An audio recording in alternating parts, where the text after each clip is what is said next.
कांजी कांजी हूँ आम ओडिशार गोटे ऑथेंटिक रेसिपी अब आम ओडिया मानकर गोटे माने पारंपरिक खाद्य जोटा कि खास करी शीत दिन में ही प्रस्तुत करी खाई थांदी जोटा कि देह पे भी बहुत भल आ पाटे भी बहुत स्वादिया लगी थाए खास कर शीत दिन बनी था कहीं तार सब जो परिबा जमीक कि मूला कोबी डांग माने फूलकोबी डांग ये सब केवल शीत दिन ही आवेलेबल होता है शीत दिने कांजी खाइबार मजा किछिटा अलग। जय जगन्नाथ सांग मैंने रोजी ओडिया किचन को आप बहुत बहुत स्वागत। आम जो बहुत कम समय कांजी प्रस्तुत करवा से किसी भेजिटेबल्स नहीं जमीक कि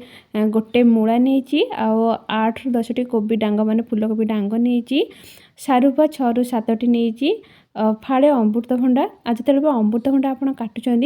प्रथम काट सारा क्षीर अंशटा बाहर ताको धोई ने धोई सारापर मझे दिफाड़ करेंगे जद्वारा कि क्षीर अंशटा अधिक बाहर कि माने हाथ आपणकर माने प्राय कुंडे हेनी एवं मु माने अमृतभंडा को चोपा छड़ेगी देखो लंबा लंबा पीस काटी नौची आउ मूला को माने गोल गोल साइज काटी आपड़ चाहिए लंबा साइज काटी पारे। कालीर किसी अरुआ भात बड़ी मु पखाड़ी रखी किंतु कांजी आटलिस्ट 6 ରୁ 7 दिन जो भातटा रही है माने खटालिया होता है से भात ही कांजी कले तार टेस्ट भल आसे किंतु अधिक खट्टा खाया प्राय समस्त भल लगे तेणुक मु नगद भातटा ही कांजी करची तथापि भी आपड़ ए कांजी कले माने 6 ରୁ 7 दिन जो भातटा रही जमी कांजीर टेस्ट आसे सेमती भी टेस्ट आसो टेस्ट किसी भी खराब आसोनी।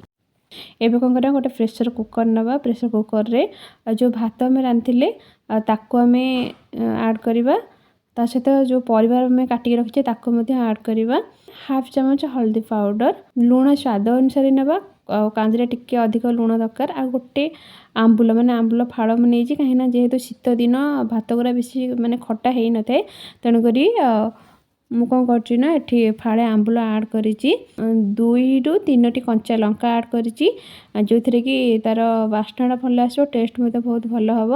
आम कौन ये 4 ରୁ 5 कला रसुण को ऐड कर आम प्रेसर कुकर मुह बंद करनवा बंद करके आम कौन करना मीडियम लो फ्लेम रे बसईदबा जमीक 7 ରୁ 8ଟା सीटी आसो। एठी देखो मुझे जमा भी पानी ऐड करनी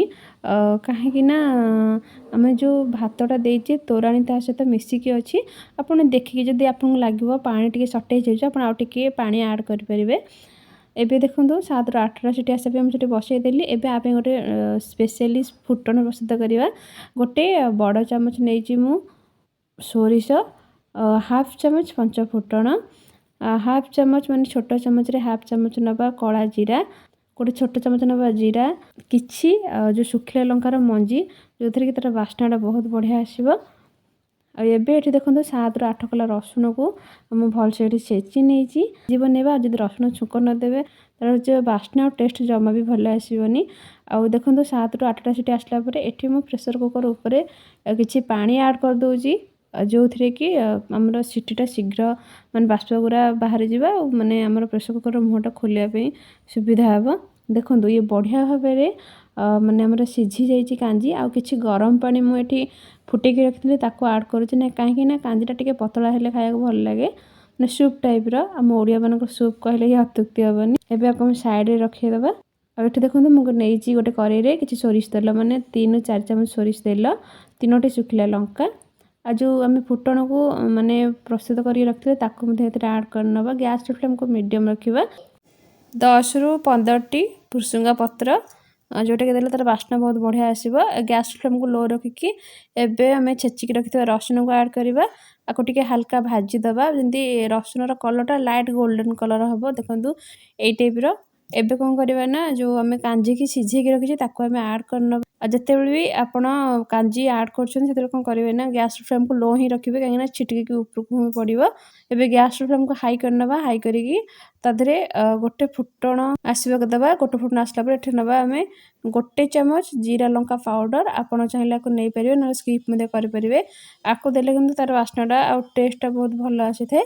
एबे देखो आप रेडी हो गला तोराणी कांजी रहुची पुणी देखा नेक्स्ट वीडियो रे से समस्त दिन शुभंकर हो समस्त भल रखी था।